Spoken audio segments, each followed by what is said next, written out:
of using mostly this side of the stage, just for practical reasons. I am Nicholas Wolswort, or the Green Man Mystic, is what my Facebook page is called. I'm going to be here performing part of Carl Jung's works out of the Red Book. So I'll be enacting 3 different voices, me as the narrator, describing what's going on, trying to harness the Swiss psychologist's voice, Carl Jung, and the god who he meets, Gilgamesh. So if you hear a voice change, I'm not quite losing my mind, but it is more like a channeling of different spirits and different voices. I have been practicing Jungian psychology for 10 years and studying world religions for a good another 10 years, and starting out with a Christian background into understanding all the different forms and paths, especially how religion meets with psychology. For most people know, and especially in the psychology field, the works of Jung and his seminar approach to introvert and extrovert and the Jungian archetypes. The Myers-Briggs is very much a formation of his works, along with the idea of the archetype being the inner spirit, or the ways everyone connects to a different entity. But lesser known is where he was inspired from these works. He has almost just as many volumes on his mystical writings as he does his more scientific, psychological readings. But most, even Jungian scholars, overlook these facts. To me, Jung was one of the greatest examples of a modern Western day shaman, and probably one of the most powerful shamans who existed in the last 100 years. So to look more at his journeys to the underworld, where this whole book is formatted from, as opposed to understanding that to get a glimpse at what we see in everyday psychology that is around today. I hope that is a good enough background, and I will begin.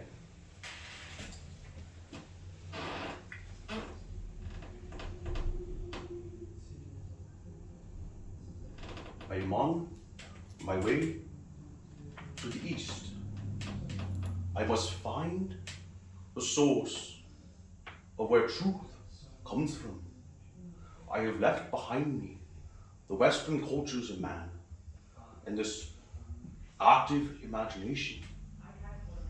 On the right of me, it burns my foot to touch, but on the left, it freezes, so it only to be treading.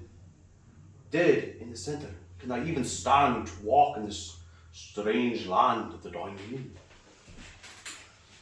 Up ahead of me, I see a great giant, Gilgamesh, with his brazen axe, walking towards me.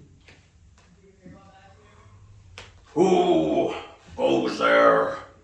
This disturbing person on my way to the west. I am on my way to find where the sun touches the earth, that I may slay it.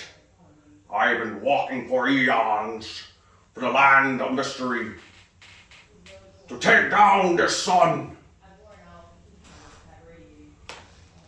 I must tell you, my great God, that the sun does not touch the earth. It is hundreds of miles away. Our scientists from the West have discovered that the earth is not flat but round. You can walk all the way and you will just end up back again where you are standing. What poison is words that you say? What is this west where you come from? That I cannot reach the sun? Are you saying that I cannot reach immortality? Well, I do not wish to offend you, but our sciences have come up with so many other facts and reasons to create technologies, and that we now know that we don't see any of the great spirits that are in the East. We know, and we've learned through science the mathematics and the reasonings, that how all astronomy works.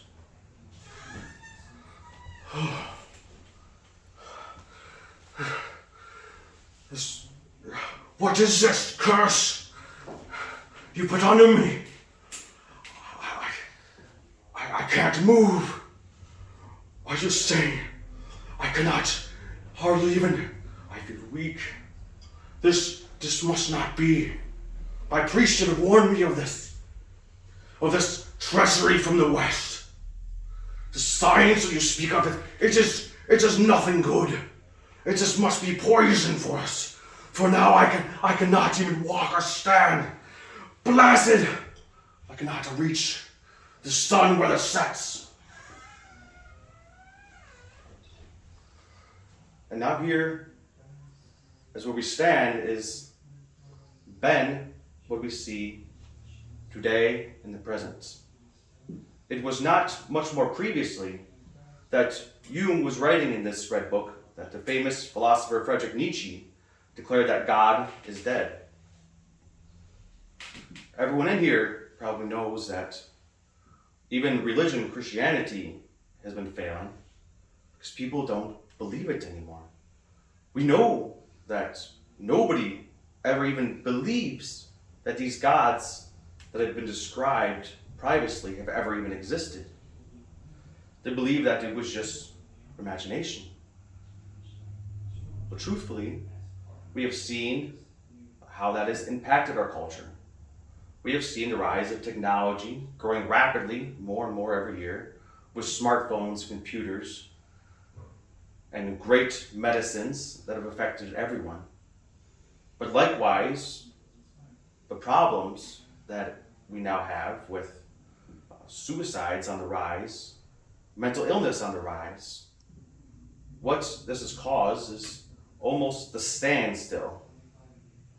For this work is truly a trying to represent the West in its cold, static logic versus the East with its representation of great myths and beliefs that spirits are all around us. And now, almost 100 years after this is written, we are just now starting to see the effects of the rise of spirituality and the rise of paganism. But this was one of the first works. And now the Red Book is really, what this is trying to show is the narrative or the play of Jung coming from the West to the East in order to find balance. And this next segment is that play being carried out. Because I love my God. I love you. This is a great part in me. It kills me to see that I have lamed you. Now you cannot even walk. We must be able to find a way. If we could only go back to the East, maybe we can find you a medicine. The problem is that in the East, the sun will blind you. It will be so powerful that you will not be able to carry me there. Well, what if I walk? What if I walk at night? Maybe then the sun would shade me and I will be able to walk free. Even then, don't you know that the way is filled with dragons and serpents? If you try to carry me there, I'll be eaten alive. There is no way that you could ever even imagine I am a giant. It was here that I realized this is my active imagination. And truly, if this God comes from this myth, that maybe learning and understanding that he is my imagination will be able to find a way. Because in the West, the only power that is still here is words. There may not be power in gods, but there are power in everything that we say, the novels that we write, the movies that we see, the words that politicians speak. They give an edict and we must listen. So in this way, Carl Jung is now fascinating how we can all use our imagination to be able to go and try to heal the gods of the spiritual world, but really the gods inside of all of us. That if we are able to go inside, we can be able to see. Now, I have a solution, but you must be able to trust me and know that you are not real. Oh, what poison now does your Western mind think to say that I'm not even real anymore? How dare you speak such insolence? You are a great black magician, the great evil snake of poison of yourself. But no, don't. I only wish to heal you now. Because even your priests have said that in order to heal you, you must take on a new name. And that way you may be healed from your past trauma.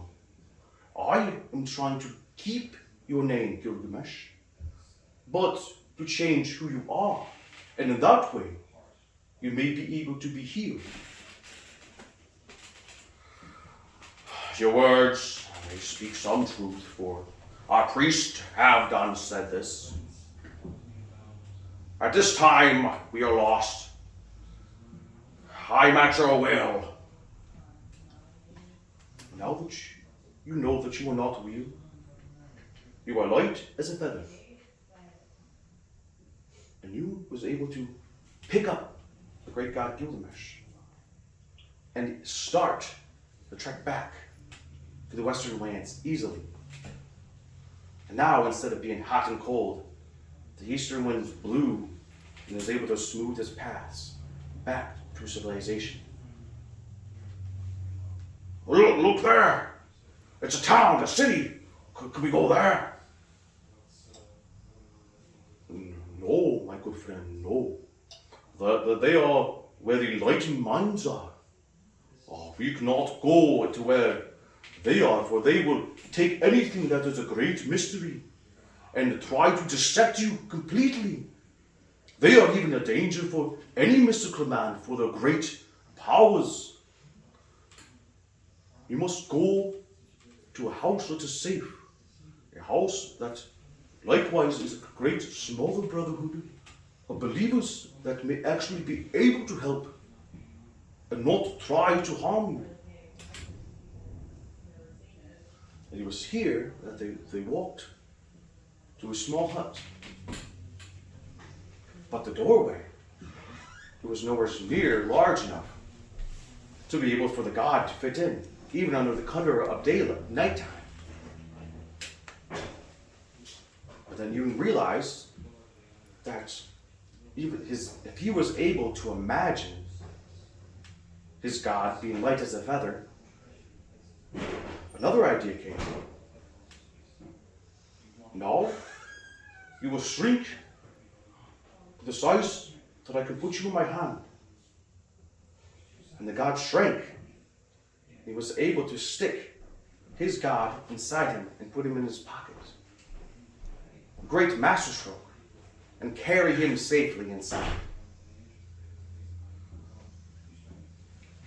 Jung explains almost the importance of being able to carry your god with you, but tucked away. For in today's society, most to remember that humans still have very animalistic traits. And when they see a god, it turns them into a frenzy where they may lose control. We see the happenings of this happening when Christ came. Very quickly later was the Inquisition, where they went into a frenzy and started killing everyone who didn't believe, because the god was everywhere and his sigil was everywhere. And likewise today, the more we say, look at, this is what I am doing, especially even more true 20 years ago, when if you would say, I'm a witch, I'm a pagan, your parents would just go, you're out of the house. If you would go say, you believed in same-sex marriage, you were attracted to the same gendered sex, you put that out there and they said, get out. For the longest time, it was still done, but very done well in secret.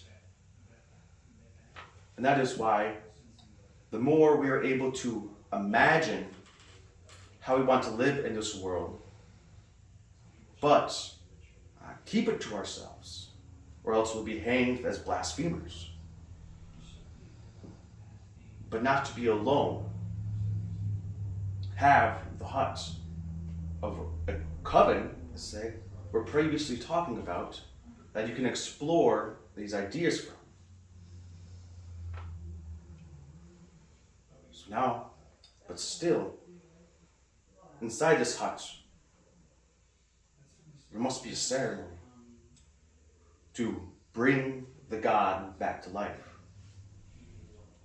And this way, this is my ceremony that I practice as a great man to try to channel and give manifestation back to the life of the ancient god. The horn god, as Carl Jung calls it, is quite symmetrical to Cernunnos and the pantheon of the deer antler, which is across all the globe, a naturalistic god that predates even the Greek pantheon, which is more of the god of chaos and nature. So in that, to be able to put that presence back into it.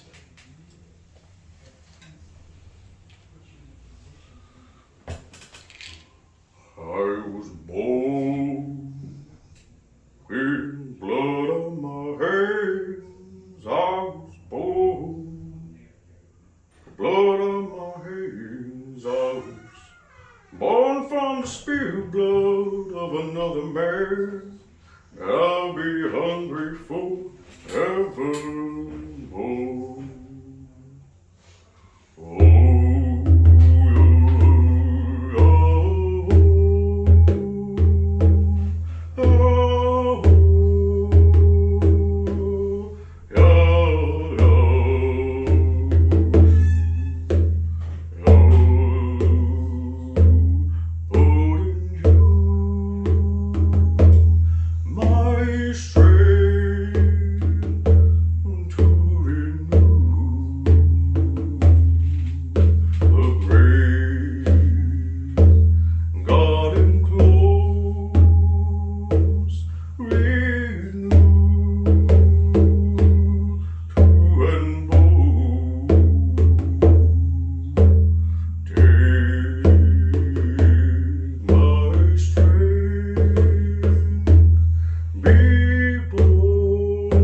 And it was in this moment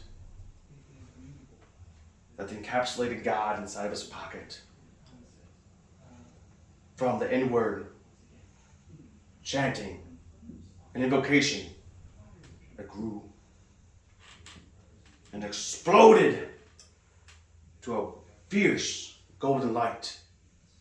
The God that was lamed was now levitating in air, full of beautiful radiance that one could hardly even look at. For now I have become the sun. I have become life and death as being reborn. No longer hold to the earth. I bend across the vast expanses of space. No longer tied to any material form, but a greater form of imagination has emboldened me and caused me to finally reach the sun that I couldn't do before. to spread my light, cross the ages once again. At this, it was only to bow down and worship. For Jung gave birth to the sky. But anyone knows about child labor, how much energy goes into that creation takes our own self away. And that is the great struggle and challenge that everyone now that knows this to take up the cross, so to speak. To be able to give to themselves that's greater than themselves, that energy. It is a balancing act, as you could say. For when Christianity was formed, they had no selves and would whip themselves and lay down as to be slaves to their God. It was no good. Because once science got a hold of it, to see that your life could be so much better, in almost the material individual sense, they abandoned it. Now we have all this material energy, and to give it all up would be folly, but to not go inward is just as much folly. This is where Jung talked more philosophically about the retrospect, and after you have these deep imaginations, these times where you enter into another world that isn't quite like your own, to be able to go back and analyze the situation, to know how best to live and behave. For everyone has that shadow self in him they need to keep. It is almost bits of evil that you have to have in order to not give yourself completely to this great God of light that you now conceive, whatever it is. It may not be of your own choosing, though. So now we have the choice to serve whatever God in mathematics, science, art, Persephones, to Hades, to Zeus, to Jesus, to Krishna, to Buddha, to give our lives to that, to know how to imagine to tell. But also how to live in our human selves. How to know that sometimes you need to go to the woods or need to make a fancy meal for yourself. That's not giving yourself all the way. There is a great myth of the weaver and Native American lore that one of the weaving god imparted one of the ladies of the tribe how to sew beautiful ornamental cloths. But you said, never give yourself completely to this. At first she listened and just made plain clothings. But the more it became more and more elaborate, more and more intricate designs were woven in. How am I doing on time? Oh, You're- 3:23. Okay. And eventually, when her husband came back in, she couldn't find her in the home anymore. It was only her voice coming from the woven tapestry that she was weaving. Because she put so much of her time into this tapestry that her total self was lost and dissipated. They pleaded for her safety. And was that they had to take some of the embroiderment away. And the God that showed her how to weave wrecked some of her weaving in order that her spirit may be able to slip out and still be alive. And that is why it is so important to have not a sin, but a shadow in you. your own something that keeps you grounded. It could very well be, a television show or going to the movies, but to have that.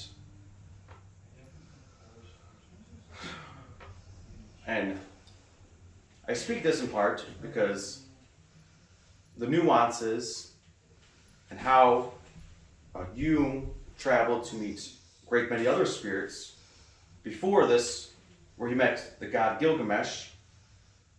He met even Satan, or the Red Man, and found out that Satan was joy, and a great narrative that goes along with that. So like the evil one is whatever you find joy in. And the easiest way to explain that is, if you're a rock and roll star, want to be a guitarist, you feel like you have to sell your soul to the devil so you can be a rock and roll fan to be able to play the guitar. When a more closer reality is, if that's playing guitar gives you joy, you don't need or trap that entity so you can just play guitar all day long, then it becomes a trap. But just this is my hobby. I like to play guitar. I'm not trapped by it any longer. And the polar other end, where he met a monk who just lived with nothing and had a small little hovel where he would pray all day long in misery. It was when Jung showed him that he was actually worshiping the sun that this devout Christian collapsed. And then the monk and the Satan actually had to come together, not as friends, but as dual parts or dual aspects of each other. And that is what my goal, my practice is to learn all the different forms of wisdom, to navigate as a psychopomp for others, to lead them to different spiritual destinations, not as a gatekeeper, but more of a sign holder. If you walk that way, there's going to be dragons over there. You can walk that way. I'm just letting you know that there's dragons over there.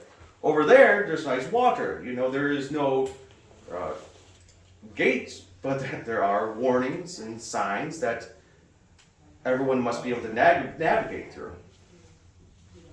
And to learn from masters like you and other shamans who have gone through and navigated these spiritual worlds makes it so much easier for everyone else to. And that is why the imaginative myth must grow. The more we can imagine your dream and balance out the consequences to become a holistic person is what the dream should be. So that's what I impart with you today, is to find your center, your God, that you give yourself to. But not only that, but to learn, that we may not be paralyzed again when the poison of science comes up, but also not be taken away or blinded by the spirit of light. And I think that's all the time I have, so I thank you so much for listening. And, oh yeah. Now if there's any questions, I'm